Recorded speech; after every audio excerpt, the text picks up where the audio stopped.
Hello there, this is Hamza once again, Hamza Luwama, and I'm here today to take you through what we call production of silage, like I mentioned some time back.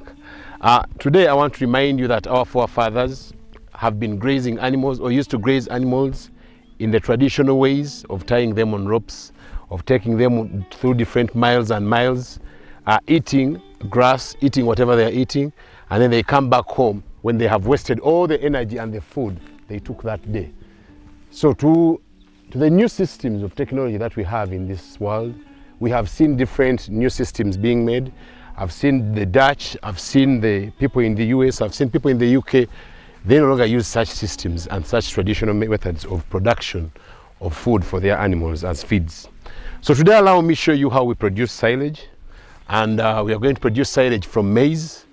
If you look at that truck behind me, we have already chopped some maize, and we are going to load it onto the truck and take it to our pit. If you look at this field behind me, it has all been cleared, left with only a small part up that side, which is about to be cleared. But all this other part has already been cleared, and we have the maize already chopped. So we are going to take the maize to the pit, then we are going to compact it right there. And with that, we shall have made what we call the food bank. Little did our grandfathers know and fathers that we need a food bank for raising animals. So whoever is trying to go get it started. If you want to get started with raising animals, rearing animals, make sure you have a food bank. Even if you have to rear birds, even birds need a food bank. So these gentlemen you see behind me, they already chopped the maize, and now they are piling it on the truck, and then we are going to take it to the pit, and then we shall compact it together, and we shall have our silage formed. So with that, we are going to build what we call a food bank for our animal feeds, and that is going to replace the traditional methods that people have always been using. If you have always been using traditional methods, if you have a problem starting with these new methods, you can always come and contact us here at Big O Mix Farm, or you can invite us at your farm, and then we can guide you through how you can advance to the latest technological techniques of how to make a food bank. Thank you. So how we make silage? Silage can be made from maize, it can be made from sorghum, it can be made from elephant grass or sugar napier or napier grass. It can be made from procure grass, can be made from any other grasses that we use to feed our animals.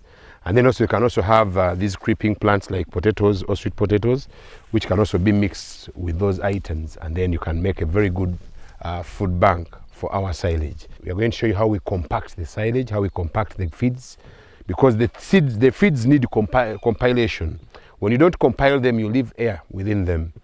Air can give room to other air and other oxygen molecules to come through, and then they might interfere with the chemical process that builds up or stores this food. Now, also we have to protect the silage from water, so we shall have to cover it with a plastic bag.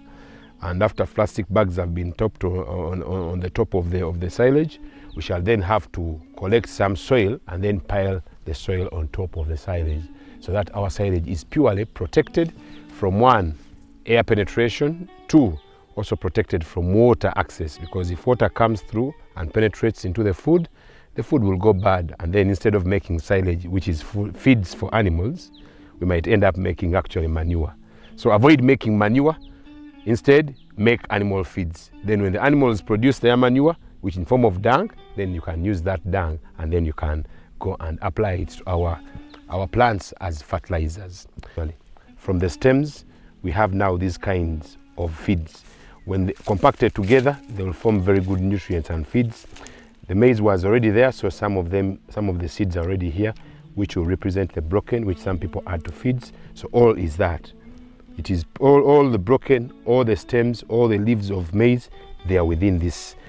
The maize had already formed. It was at milky stage. See that? That's at milky stage, the stage which is the best for making silage. You get the maize when it has not yet dried up. It will be soft for the animals, they will enjoy it, it will be very tasty for them. So they would all love to have such kind of maize as part of their feeds.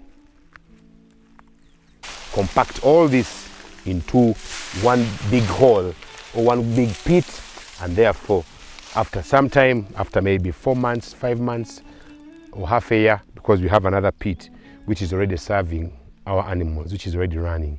So with this we can store the feeds for quite some good time. I'm going to show you the heap we have, which is ready, which is being eaten. Some people ask themselves, how long do I take to cover the silage before I can start giving it to my animals?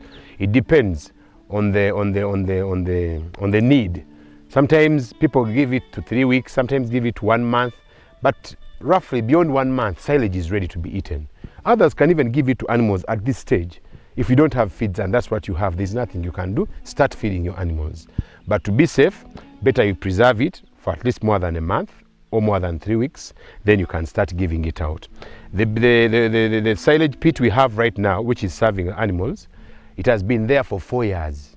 For 4 years, we had not yet opened it up. When you opened it up, it was still intact, very fresh. The silage had a very good scent, and people are still doubting, and they're like, how is it possible? People don't know that you can even store it for more than 5 years. It can even go to 10 years if well stored, well covered, like I mentioned. Make sure water doesn't penetrate, make sure air doesn't access it. In that sense, you'll have protected it from external interference. It's like as if it will be in a vacuum. So all this, if people don't have what we call a rolling drum, I'll show you a rolling drum. People can use a rolling drum to roll these feeds as they compact them. If they don't have a rolling drum, you get some good number of kids, maybe around 20, plus maybe some 5 or 10, plus some 5 mature people. Then they will start dingling on top of the what?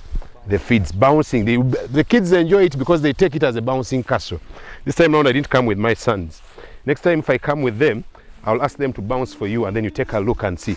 When you do that, you're actually compacting the food. So that's another way we can compact it. But for us, we have a drum. I'll show you how to use the drum. Then we can compact the food, and then we shall see how we shall store our silage effectively well, so that it's not affected by rain, it's not affected by water, and it's not affected by air. So with that, we can stop here for now. See you at the pit.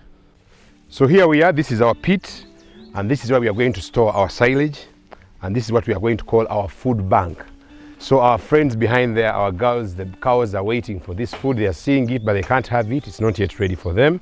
So kids can come and enjoy this place. As they bounce off, it will make a bouncing castle, which is very good, but this is a little bit tiresome. So you can't easily do that. That's why we have this drum here. It's quite heavy.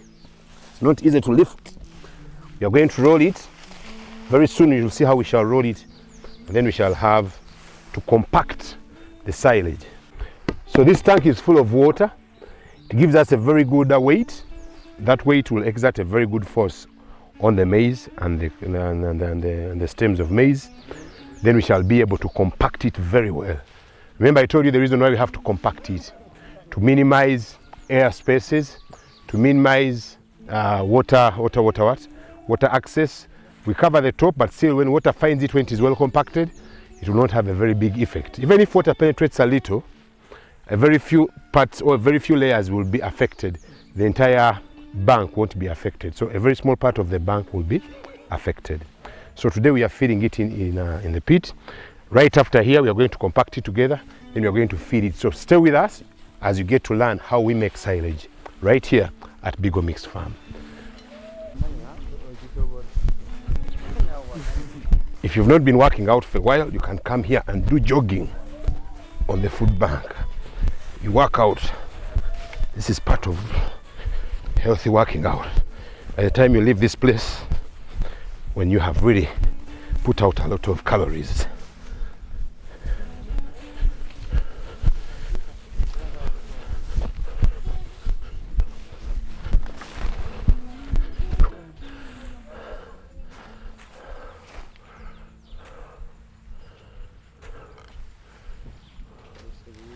This is our honey, the sweetener, molasses, if you remember. They are brown in color, as you can see. So this is what we top up on top of our maize, crushed maize. Our silage, our food bank is getting its soup. As you can see, I told you mix in ratios 1 to 2 or 1 to 3. Avoid big ratios because by the time you pick it, you might not get the scent as expected. But with this skill, as you see how brown it is, it can help you have the silage well preserved because of the contents of the molasses.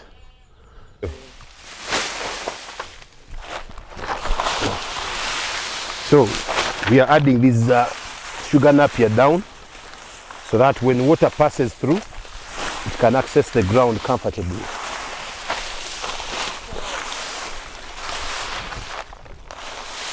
At first we had thought that the pit was too big, but now we are seeing that it's better. We fill the silage all over, then we have it flattened so that we don't make the surface, surface silage, which makes a dome on top of the earth.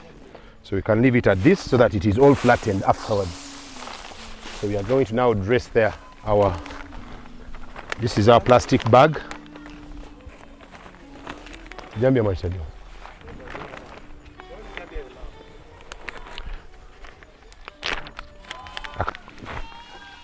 So this sugar napier is going to assist us in do the base dressing so that the base is very comfortably well dressed so that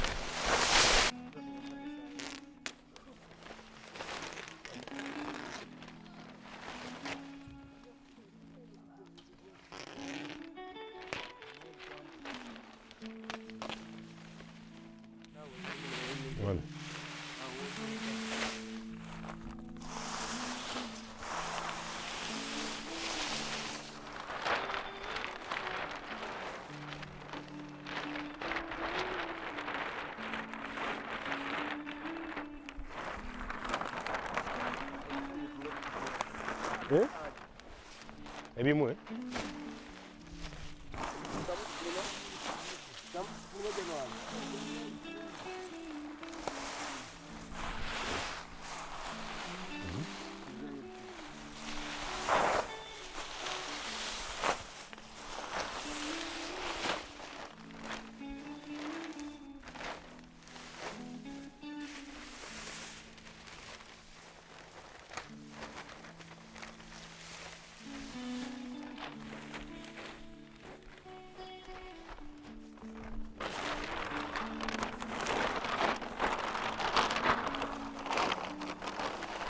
Go on.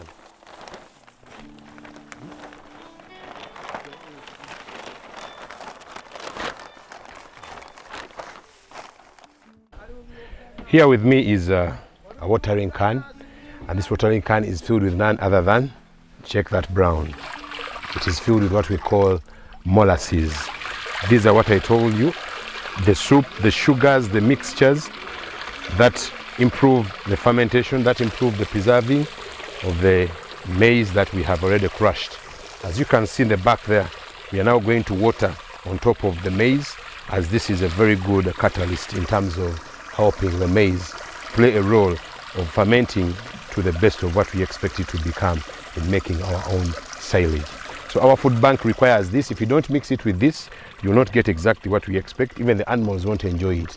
The animals enjoy it because of this taste. If you're a new starter of using silage to your animals, if your animals have never tested silage, you get this when it is still not mixed, and then you can give them some little, or mix it with maize bran, let them test. When they test, they will have the urge to love or to eat whatever is smelling like molasses. So whenever you give them molasses afterwards, mixed with silage, they'll now start enjoying it. But in the beginning, they might fail to eat it, they might refuse to eat it because they don't know it. First, make them test. Let them get the scent. The way you taste honey and you feel honey smelling, then if you taste honey and it is nice, all the time would love to eat honey. So even these molasses behave the same way. If someone doesn't have molasses, you can even use sugar canes. You can get a crush of sugar cane. It crushes for you the juice out of the sugar cane. Then you spread that sugar cane on top of the side of the maize. Likewise, also, if your machine is very good at crushing sugar cane, it can crush sugar cane to small pieces, especially for beef cattle. So I can dip my watering can in here so that I can get the molasses very well. Now here I go. I'm now going to top the molasses onto the pit, as you can see.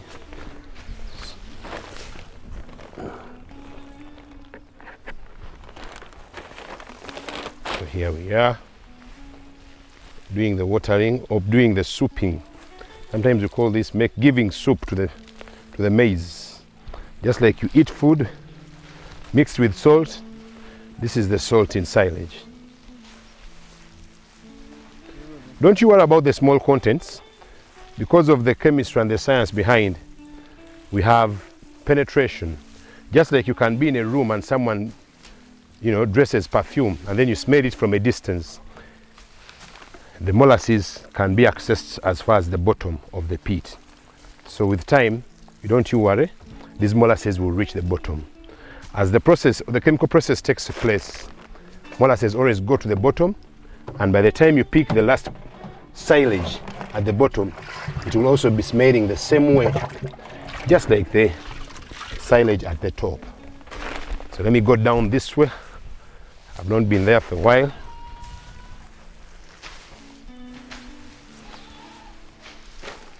Remember to use the bouncing castle technique as well. I wish I came with very many kids. They would have enjoyed bouncing on top of this. In this way, we are compacting. This is the compilation I talked about. When you jump on top of it, you're trying to compact.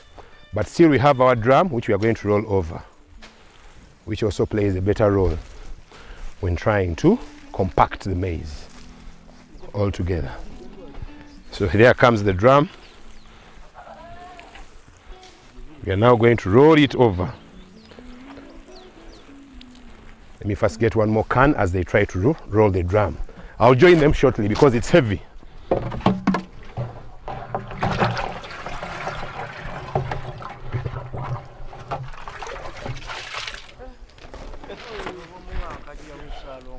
And remember, if 1 kilogram of a liquid or water corresponds to 1 kg of a solid, corresponding to 1 liter of a liquid, it has 12 jerry cans.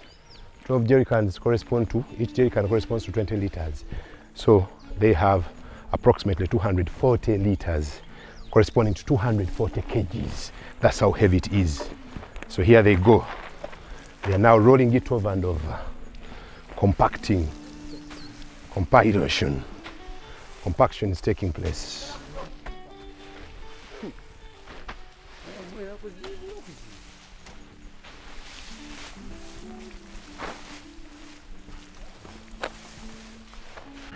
Here comes my producer.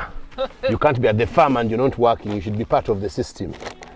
So we are trying to push the drum. How many liters are these? These are 240 liters. That's approximately 240 kilograms. Kilograms. So let's go. Yeah, we are compacting. Gocha. We roll back. Bambuke. We are compacting. Very well.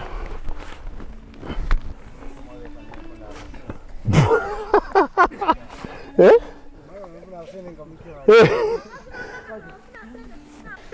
Anafuya bunafuya. Tugisindikeko waggulu obulire. Kikyuse kone tunde waggulu. Ogiwulidde?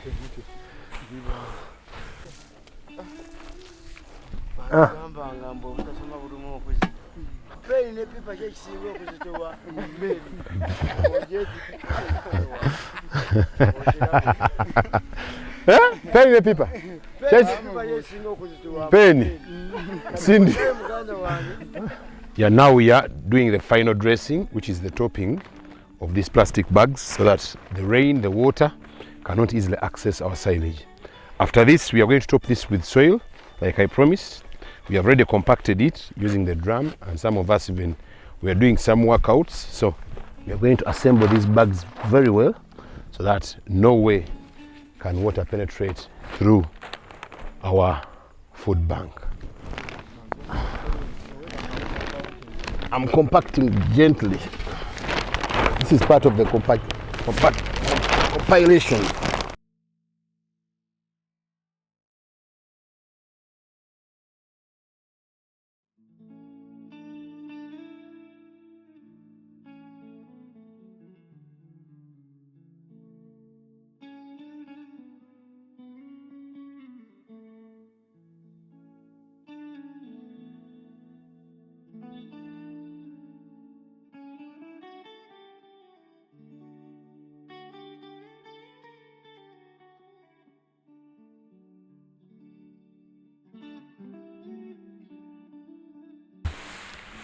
So right now we are doing the final topping. We are putting the last sapling on top.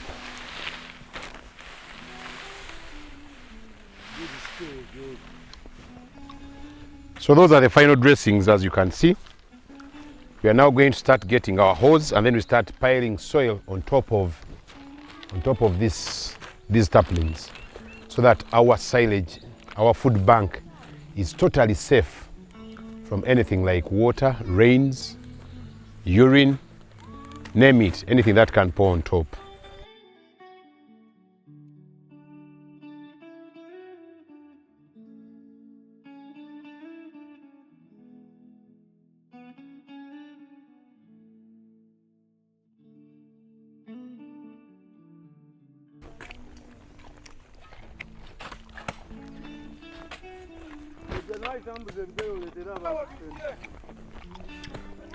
Yes, I had already showed you earlier on how we make the silage. So here we have an old pit, which pit is already in use. This pit has spent here 4 years, and we are picking the silage already. After 4 years, it has been underground. So I want to show you how it can look like. So we try to cover it so that water does not penetrate it. So this is how it looks like. As you can see, it's well compacted. And see, when it comes out, it will look like this, something of this kind. So it's really safe. You can have it for our animals. They can have it. So every time you finish picking it up, you try to cover it. Now, like I said, once water penetrates a little on the top, this is what happens. Some of the toppings will be wasted. So this is rotten, this is not good. But when you scratch a little down, you will find very good meals from our food bank. So if well covered, water cannot penetrate it at all. So that's why we are also trying to make a point that we cover it. Then whenever we come to pick it up, we pick it when it is safe. So that is our food bank for you. This is food bank 1. Now the other one is food bank 2 that we have just made. By the rest of the time we have this year, I think we are covered, even if we don't make any more food. With these few animals we have, unless we add on more animals, that's when you can think of making another trough for the food bank. But so far so good. Hope you have learned something out of making silage and having a food bank at your farm. In case you need any assistance, you can always come to the comment section, make any comment you want. If you want to be taught, if you want to visit, let us know, and then we can see how we can assist. Thank you so much. See you next time. Bye-bye.